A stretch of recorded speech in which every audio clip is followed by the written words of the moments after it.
am in the car and I am on the road. I'm heading into town to do the fortnightly shop, and I thought I might try and bring you along with me and we can have a look and maybe see what's happening a bit in town, and see if I can maybe try and show you a bit of the journey.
I'm in town now, as you will have seen. Where I'm heading first is to the art gallery. You may remember Will and I previously entered small artworks into this art gallery's annual small artwork prize. We haven't entered this year, but I thought since I was in town I'd go and have a look to see what other people in the area, and in fact internationally, have been up to this year. It's next door to this rather attractive building. Get caught, I think. We walked past once and there was all these people hanging around. The post office is next door, and I was saying to us, there's a lot of people collecting mail today, and he's like, no, they're here for their county court appearances. So anyway, mistake on my part. Yes, very nice building, but we're heading here, the art gallery, which only just opened, so we may have it more or less to ourselves.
Well, there we have it. I showed you two of the prizes. I think there were 3 prizes normally, but I couldn't spot the third prize winner. So the main overall winner, and then there was that environmental prize, which went to sculpture. I like the diminutive nature of the small artworks. I think it's a really good idea, and it's a selling exhibition, but I did notice that many of the artworks, in fact the vast majority, hadn't sold. There were some pretty decent ones, but nothing that I would have been that bothered about buying. And the ones that I was potentially interested in were really expensive. Maybe they're worth it, I don't know, but I'm not spending $800 on a painting at this point in time of my life anyway. The other thing I wanted to say was we're heading back to the city soon, and I'm thinking I might pick up a microphone, especially for when I'm filming out and about in towns and cities. I've noticed that it can be hard to hear me I had wanted to invest the money that I earned from my YouTube channel into getting better and better equipment, but after 2 years, whilst you're all very valued, I'm quite a long way off the 1,000 subscribers that I needed to be able to start earning a little bit of pin money from this endeavour. So I'm just probably going to have to invest my own money, but hopefully it might make things a bit better for you. All the traffic and people sounds can make it hard for the camera's microphone to pick me up. So hopefully, maybe in the new year, there might be a little bit of an improvement in the sound quality at least, and some of the more urban footage that I take.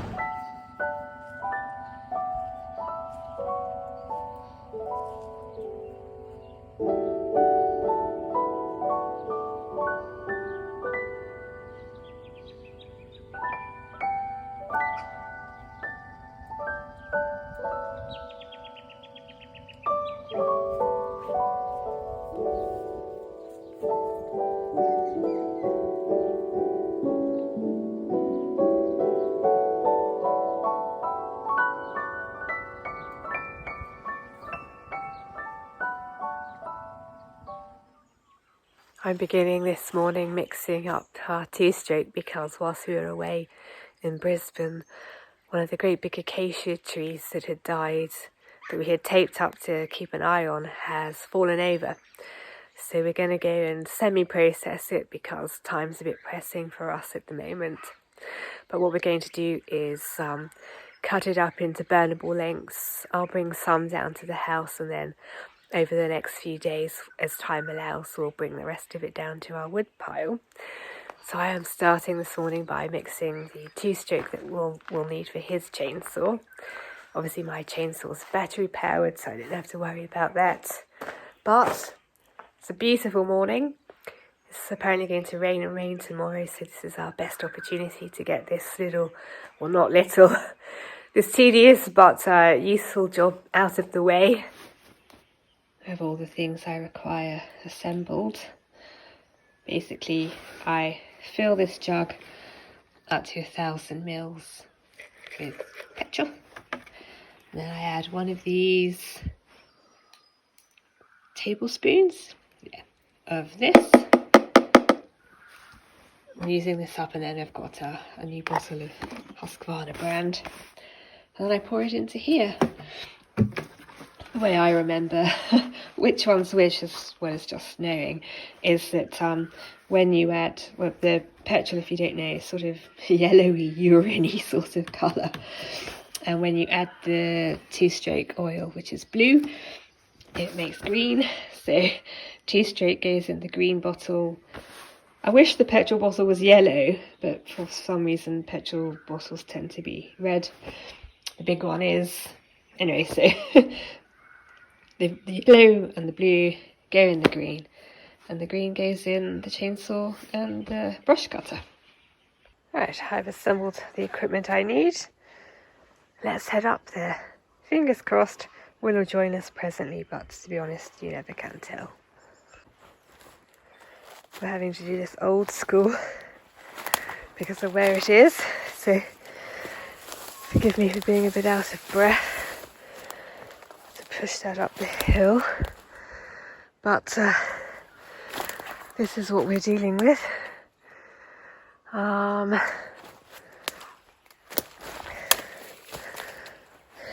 Let's go.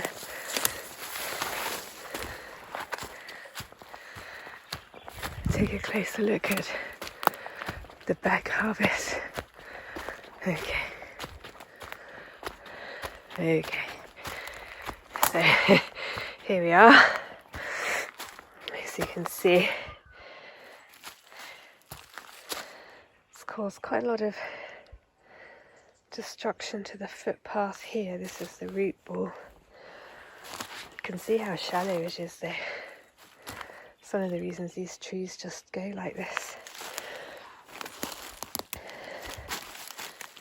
And there we are, looking back down. So obviously a lot of this is way too big for my chainsaw. There's my foot for a sense of scale. So I'm going to start at that end, and probably we'll start at this end. Not too sure how we're going to deal with this. Best as we can, I suppose. Anyway, let's go and make a start. This is the last of it. We'll back the Brumby up as far as he could. And this is the centre path behind the house. And we loaded the big stuff. This is the last load of the smaller stuff that I was responsible for. I did what I could with the stump for now. This is where it wrenched itself out of the ground. I cut out the protruding stuff and tried to level the ground as much as I could by kicking this soil out. We are due for some rain, so I'm hoping the sorry, excuse my fingers. I'm hoping the rain will sort of bed this down a bit and loosen that a bit, and it'll all sort of start to wash off. The important thing really is that there's enough width to get a small vehicle up here, like the ride-on mower. We'd never get the Brumby up here, the path's too narrow. But I think that's okay. It's a work in progress. Anyway, after the glamour of Christmas in Brisbane, life is back to normal for me. But anyway, yeah, so I'm off to go and split that wood now and get it all under cover in advance of the rain that's coming tomorrow. Right, all that wood processing's done, and now I'm off to tackle the third job of the day. We don't think you can see me. There we go. We already swept the chimney this morning, so that's done. And now what I'm going to do, got the ladder to the right of me. It's time to go up and have a look at the gutters. I've already done the gutters on the other side, so this is now the gutter at the front of the house. This is my last sort of bushfire preparedness task, and I've left it till quite late because the weather's been quite favourable. So the later I can do it, the better. But now the time has come, so I'm going to head up there. And I thought we could go and have a look and see what sort of state it's in together. Well, I'm still on the ladder, but as you can see, quite leafy, suboptimal. The other side was much better, but then this side is overhung by these trees. So this is going to take a while, but as you can see, it will be worth it. There we go, ladies and gentlemen. Looking much better, I think you'll agree. Debris down on the lawn, but I'm about to mow the lawn, so that will take care of that. I thought I'd beat the sun. It's actually still quite early in the day, but gosh, it's hot up here. These metal roofs, a small time on a hot tin roof. It's actually quite handy to be able to do this. Most Australian properties, you may or may not know, are bungalows. Our house technically isn't a bungalow because we have got 2 stories. We have got an upstairs bedroom, but there's basically a bungalow with a room in the roof. So it does mean that cleaning these gutters is a lot easier than if it was a double height gutter, which is what you'd encounter usually in the UK. Whilst I'm up here, it's a nice view of the garden. So this is the original flower bed, or this is the donut bed, and then beyond that we've got the little trees that have been recently planted.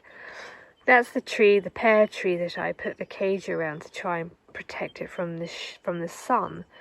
And I'm pleased to say that's worked really well. The brownie leaves all sort of fell off, but it sprouted new ones. It hasn't died. It's looking quite good. And then this is the other side, the pyramid bay, which will be due for a trim pretty soon. And then the garden beyond. It's a very nice day. I'm going to make the most of it, as I say. Rain's coming tomorrow. But I'm thinking I might look into it, not today, but at some point in the nearest future, because they've been up for a while now. I might look into the wisdom of giving these solar panels a clean. I don't know if you should. I don't know if it helps. I don't know how you do it. But anyway, I might look into that. And if I go ahead, we could maybe do that together too. As I say though, I'm going to mow the lawns now, but I think that's enough of the chores of today. So I'll catch up with you at some point in the near future.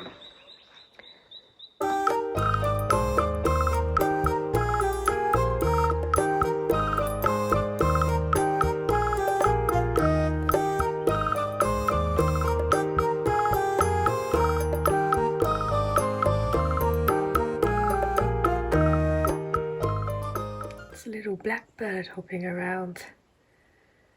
For all my UK homies, that's not going to mean very much. They're 10 to a penny, but it's just over there now.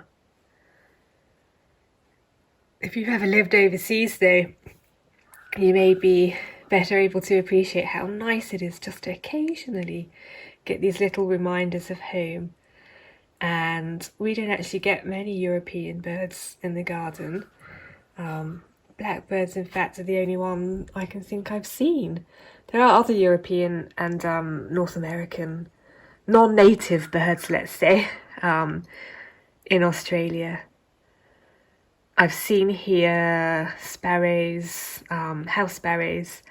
I've seen here goldfinches, probably other ones that I can't remember. But yeah, little blackbirds. I've been hearing it for a while, and I know there's a pair because I've seen them both. But it's lovely. It's a lovely sound, and it's lovely to see. It's the older British stallion that has got a nice yellow beak. Some of the ones you see in Britain have got more of a grey-black beak, but they're usually migrants from continental Europe. So there's my beautiful male blackbird.